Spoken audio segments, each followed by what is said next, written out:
दयानंद सरस्वती जी। तो स्वामी दयानंद सरस्वती जी आज हैं, पहले वो मूल शंकर थे। आज वो सन्यासी हैं, लेकिन पहले तो परिवार वाले थे। उनकी माता जी थे, पिताजी थे, बहन थे, चाचा थे, पूरा परिवार था, धन वैभव था। तो व्यक्ति जब इतिहास में बात आएगी ना, तो उसके प्रेजेंट जो डेजिग्नेशन है, उस डेजिग्नेशन के आधार पर उसके इतिहास को बताया जाता है। क्लियर हो गया? तो यहाँ पर जो मंकी जी हैं वो अब मुनि हो चुके हैं। पहले वो मंकी थे, मंकी नामक पुरुष, मंकी नामक गृहस्थी थे। तो उन्होंने क्या किया, बहुत प्रकार से पैसे कमाने का प्रयास किया। जितने भी लोग श्रेष्ठी थे, श्रेष्ठी बोलते हैं सेठों को, तो श्रेष्ठों के पास गए, व्यापारियों के पास, गुरुओं के पास गए। उन्होंने कहा मुझे धन कमाने के उपाय बताओ। बहुत धन कमाने का प्रयास किया, लेकिन धन में उनको सफलता नहीं मिली। ले दे करके उनके पास 2 बछड़े बचे। 2 बछड़े बचे, उन दोनों बछड़ों को लेकर के चले जा रहे थे। तो रास्ते में क्या हुआ, ऊंट बैठा हुआ था। अब बछड़ों को मस्ती सूझी, तो बछड़े दौड़ते हुए चले गए। दोनों बछड़े एक रस्सी से बंधे हुए थे। अब ये कहां जाकर के फंस गए, ऊंट की गर्दन में जाकर के फंस गए। ऊंट की गर्दन में जाकर के फंसे तो बछड़े मस्ती करने लग गए। ऊंट परेशान हुआ तो ऊंट खड़ा हो गया। अब जब ऊंट खड़ा हुआ तो इसके बछड़े लटक गए तो ये दुखी होने लगा कि बताओ, इतना तो पुरुषार्थ किया था, इतनी मेहनत करी थी, तब जाकर के थोड़ी बहुत कमाई हुई थी, और ले दे करके ये 2 बछड़े मेरे पास आए, और देखो ये दोनों ही बछड़े ऊंट के द्वारा त्रास को प्राप्त हो रहे हैं।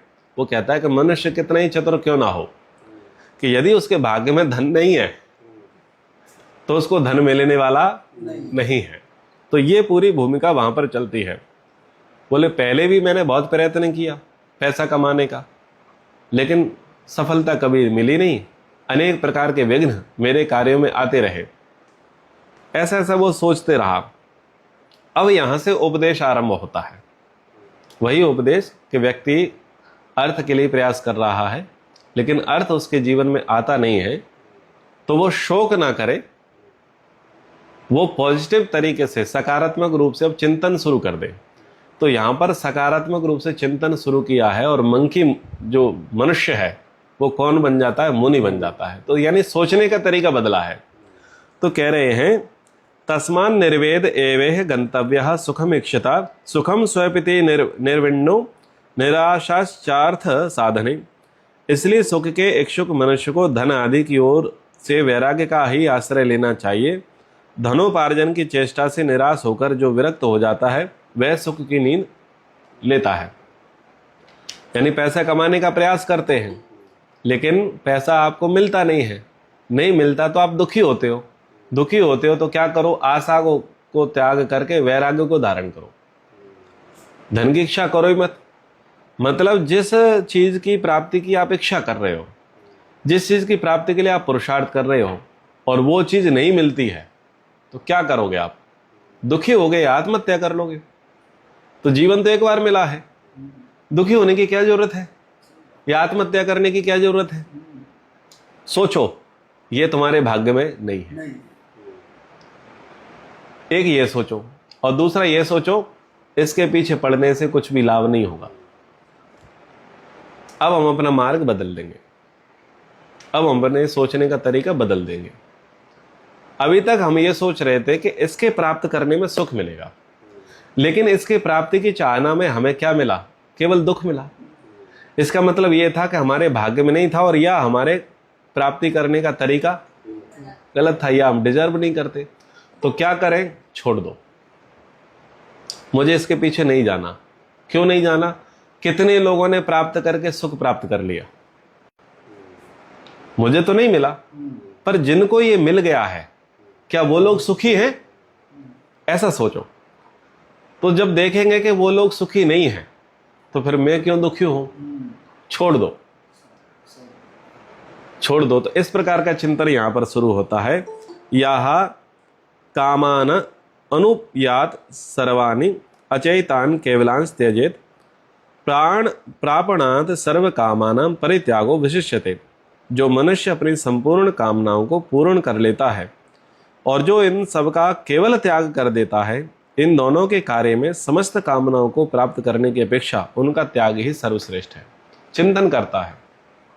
एक व्यक्ति वो है जो महान पुरुषार्थ करता है, महान पुरुषार्थ करके अपनी जितनी भी कामनाएं, सारी कामनाओं को पूर्ण कर लेता है।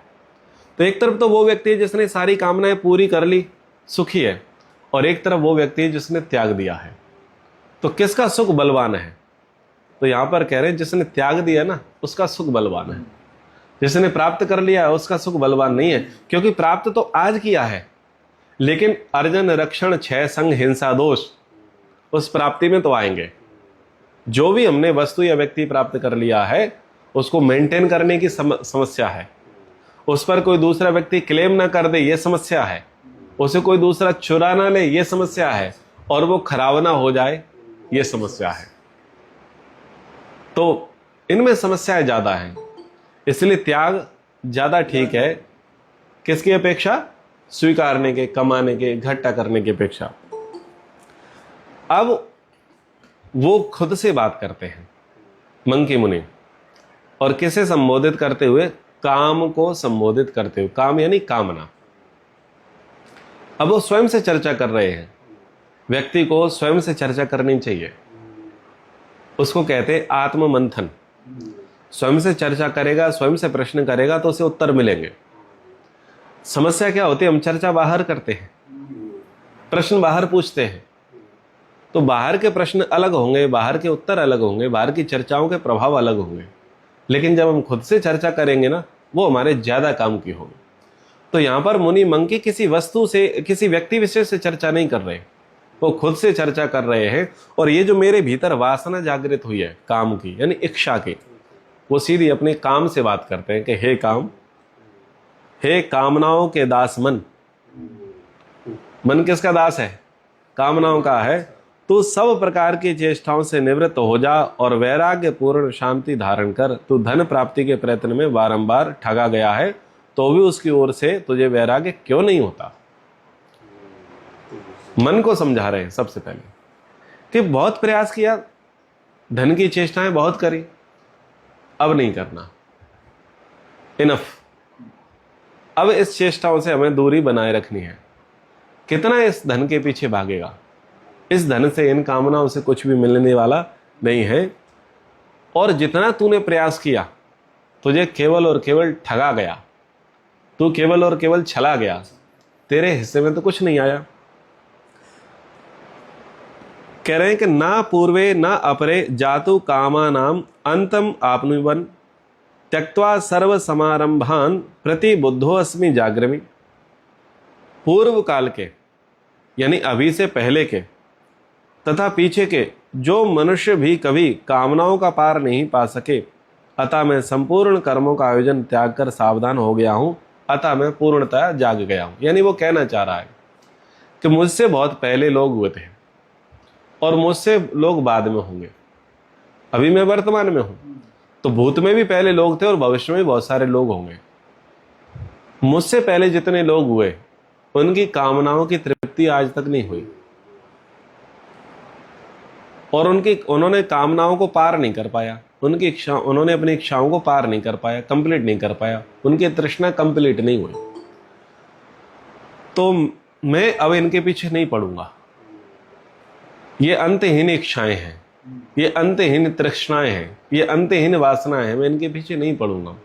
होता क्या है कि शुरुआत में जो चीज हमें अप्राप्त है ना, हम उसकी इच्छा करते हैं और हमें ये लगता है कि केवल ये चीज मिल जाए ना तो हम गंगा नहा लें, हमारा जीवन सफल है। ये केवल पहला चरण होता है। हम उसका आलिंगन करते हैं, उसका स्वीकार करते हैं, उसका धन्यवाद देते हैं, और कुछ समय बाद वो जो हमें प्राप्त है उसमें अतृप्ति होने लग जाती है।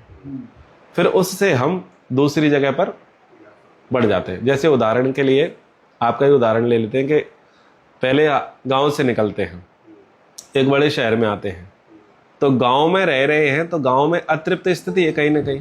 हम देख रहे हैं कि शहरी लोगों का जीवन ज्यादा ठीक है, तो क्या कामना करते हैं कि हम शहर चले जाएं, शहर चले जाएं, शहर चले जाएं। तो शहर चले गए, क्या करेंगे भाई? चलो किसी सेठ के नौकरी मिल जाए, तो नौकरी करने लगे। नौकरी की कामना थी, पैसे की कामना नहीं थी, सर छुपाने की, 2 वक्त की रोटी की, इसकी कामना होती है। नौकरी मिल गई, सेठ से बार्गेनिंग नहीं करते क्योंकि पहली बार अभी घर से निकले हैं, तो 30 रुपए दे, 50 रुपए दे, डेली के 100 रुपए दे, चलेगा। लेकिन 1 साल बाद वो 100 रुपए जमते, फिर कहते हैं कि 150 रुपए तो डेली के होने चाहिए। ठीक है, फिर धीरे धीरे कामनाएं बढ़ती चली जाती। फिर क्या सोचते हैं, कब तक चौल में रहेंगे, कब तक खोली में रहेंगे, कोई अच्छा फ्लैट सा हम किराए पर ले लेते हैं। सोचते हैं कि चलो अभी पैसा कम है तो 1 BHK से काम चला लेंगे। तो 1 BHK के अकॉर्डिंग मैं 20,000 रुपए किराया दे सकूं, उतनी मेरी कमाई हो जाए तो उतने से मेरा जिंदगी कट जाएगी। तो केवल इतना ही व्यक्ति सोचता है। 50,000 रुपए उसकी इनकम है, 20,000 रुपए वो फ्लैट को दे रहा है, 30,000 रुपए उसका अपनी घर गृहस्थी चल रही है। 1 साल बाद वो 1 BHK छोटा लगता है, बच्चे बड़े हो रहे होते हैं, ठीक है ना। फिर 2 BHK, अभी आप 3 BHK में हो और ये भी कुछ समय बाद छोटा लगने लगेगा। यानी कामनाएं जो है ना हमारी, वो क्या होता है, बढ़ती चली जाती है, एक्सपेक्टेशन। लेकिन शुरुआत में कामना कहां से शुरू होती है, एक छोटे से लुभावने से, छोटे से प्रलोभन से, कि बस ये मिल जाए, इतना मिल जाए तो बस हो गया, उसके बाद ज्यादा चिंता नहीं है। लेकिन ऐसा नहीं है, आप ऐसे दलदल में फंसते जा रहे हो जिसका अंत नहीं है कभी भी।